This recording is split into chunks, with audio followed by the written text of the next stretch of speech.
So இன்றைக்கி வந்து பார்த்திங்கன்னா ஃப்ரைடே ஈவினிங். ஸோ மார்னிங்கே எனக்கு ஒரு வீடியோ போடணும்னு சொல்லிட்டு நான் பார்த்துட்டு இருந்தேன். பட் என்னால் போட முடியல. சரிங்களா? ஸோ நான் வந்து பார்க்குற இது இன்ஸ்டாகிராம் ஓப்பன் பண்ணாலும் சரி, யூடியூப் ஓப்பன் பண்ணாலும் சரி, மை காட், அந்த க்ரைம் அகெயின்ஸ்ட் விமன் வந்து அப்படியே அப்செட் ஆகுது. கத்துறாங்க எல்லோரும். அவ்வளோ ஒரு அலறலாக இருக்குது.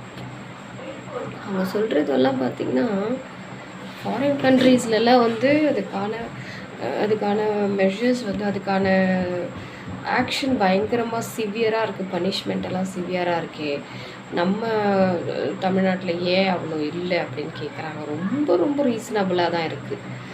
ஸோ இதுக்கு வந்து ஸ்டேட் கவர்மெண்ட் மட்டும் வந்து இன்வால்வ் ஆனால் இது பத்தாது இல்லையா? சென்ட்ரல் கவர்மெண்ட்டும் இதில் இன்வால்வ் ஆகணும். ஸோ அதனால் அக்ராஸ் த ஸ்டேட் வந்து ஒரு பெரிய விஷயம் நடக்கும். எப்படி நடக்கும்னா, இந்த இப்போ பர்டிகுலராக ஃபார் எல்லா விதமான குற்றங்களுக்கும் அவங்களுக்கு அந்த குற்றங்களையும் வந்து சர்வே பண்ணி எடுத்திருக்காங்க. சில கான்சிக்வன்சஸ்லாம் நடக்கும். அதில் வந்து முக்கியமாக இந்த விஷயத்துக்கு வந்து எவ்ரிவேர், அதாவது எந்தெந்த இப்போ தமிழ்நாடு ஒரு எக்ஸாம்பிள் ஒரு சின்னதாக சொல்கிறேன். இப்போ தமிழ்நாடு நம்ம எடுத்துக்கிட்டோன்னா, தமிழ்நாட்டில் நடக்கிற இப்போவே பார்த்திங்கன்னா, இப்போ நியூ கவர்மெண்ட் வந்து ஆட்சிக்கு வந்து ஒரு 24 நாள் 25 நாள் ஆயிருக்கு. அதுலேயே பார்த்திங்கன்னா 64 கற்பழிப்புகள் அப்படிலாம் சொல்கிறாங்க. அப்படியே கேட்கவே பயமாக இருக்குது. ஒரு ஃபாதர் வந்து ஒரு சின்ன குழந்தை இழந்துட்டு அவர் கத்துறாரு, நெருப்பு தொட்டால் சுடுன்னு தெரியும், பொண்ணை தொட்டால் அவளுக்கு வந்து மரணம்னு தெரியணும், அப்படி ஒரு சிஸ்டத்தை அவரோட லாவை கொண்டு வாங்க அப்படின்றாங்க. கரெக்டு தான். இப்போ வந்து லா கொண்டு வர்றது அப்படிங்கிறது வந்து கண்டிப்பாக எடுத்துகிட்டு வர்றதுக்கான எல்லா முயற்சி பண்ணுவாங்க. யாரும் சும்மா உட்காந்துருக்க மாட்டாங்க. இப்படி ஒரு சீரியஸான விஷயத்தை பார்த்துட்டு அமைதியாக இருக்க மாட்டாங்க. அது என்ன பிரச்சனை அப்படின்றத நம்ம பார்க்கணும். கண்டிப்பாக இதுக்கான ஒரு போராட்டமோ ஏதாவது ஒன்று பண்ணி இந்த லாவை வந்து கொண்டு வரணும். அதே மாதிரி சுப்ரீம் கோர்ட் வந்து ஒரு புது குண்டு தூக்கி போட்டிருக்காங்க. கேவலமான ஒரு ப்ரொஃபஷன் வந்து என்னது பாலியல் தொழில் வந்து அங்கீகரிக்கப்படும். இப்போ பாலியல் தொழில் பண்ணுறவங்களை வந்து போலீஸ் அரெஸ்ட் பண்ணக்கூடாதுன்னு சொல்லியிருக்காங்க. எவ்வளோ ஒரு கேவலமான விஷயம் எடுத்துகிட்டு வந்திருக்காங்க. இதை நினச்சா எங்கே நம்ம இந்தியா எதை நோக்கி போயிட்டுருக்கு அப்படின்னு தெரியல.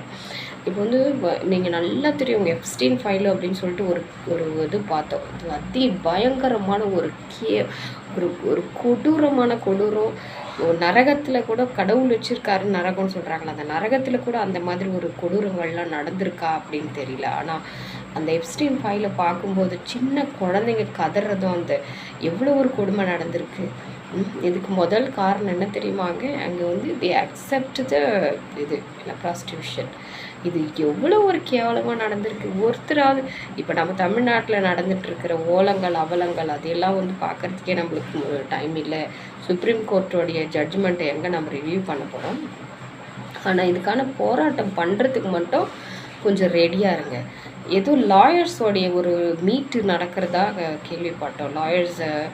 லாயர்ஸ் எல்லாம் சேர்ந்து, அதாவது இது என்டையர் ஸ்டேட்டு, நம்ம தமிழ்நாடு ஸ்டேட்டில் இருக்கிற எல்லா லாயர்ஸும் சேர்ந்து ஒரு கவர்மெண்ட்டுக்கு வந்து ஒரு சில ஸ்ட்ராட்டஜிஸ்லாம் கொடுக்க போகிறதா சொன்னாங்க. அது என்ன நடக்குதுன்னு தெரியல. ஸோ அது பார்த்துட்டு அடுத்து நம்ம வந்து ஒரு சில லாயர்ஸோட பேட்டிலாம் எடுத்து நம்ம சேனலில் நான் அப்லோட் பண்ணுறேன். நான் யூடியூப் சேனல் வந்து என்னோடய பழைய சேனல் இருக்குது. அதாவது என்ன சேனல்னால் the Republic India law firm, இல்லாமல் ரிபப்ளிக் இந்தியா லா ஃபார்ம் அப்படின்னு சொல்லிட்டு ஒரு சேனல் வச்சு ரொம்ப நாள் ஆகிடுச்சு. நான் அதை வச்சு ஸ்டார்ட் பண்ணி ரொம்ப நாள் ஆகிடுச்சு. எனக்கு எதுவுமே வந்து லீகலாக பண்ணணுன்றது ரொம்ப பிடிக்கும். நான் வந்து ஒரு டீச்சர் தான், பட் வந்து எனக்கு வந்து லீகலாக அப்ரோச் பண்ணுறது ரொம்ப ரொம்ப பிடிக்கும். அதனால் அந்த சேனல் வந்து நான் ஓப்பன் பண்ணேன்.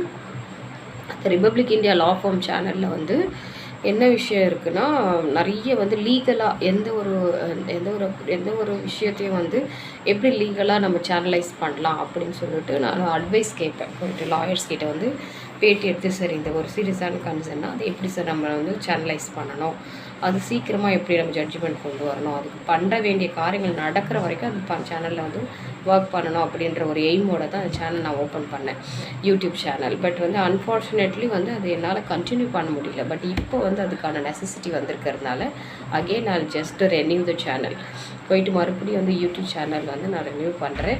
அதில் நான் ஒன்று ஒன்றா போஸ்ட் பண்ணுறேன். எனக்கு வந்து நீங்கள் சப்போர்ட் பண்ணுங்கள். சப்ஸ்கிரைப் பண்ணுறீங்களா என்னன்னு எனக்கு தெரியாது, பட் அட்லீஸ்ட் அதில் வியூ பண்ணுங்கள். அந்த சேனல் என்ன பேசுகிறாங்க, என்ன மாதிரி விஷயங்கள், போராட்டங்கள் நடக்கணும் அப்படின்னு கண்டிப்பாக நடந்தே தான் ஆகணும்.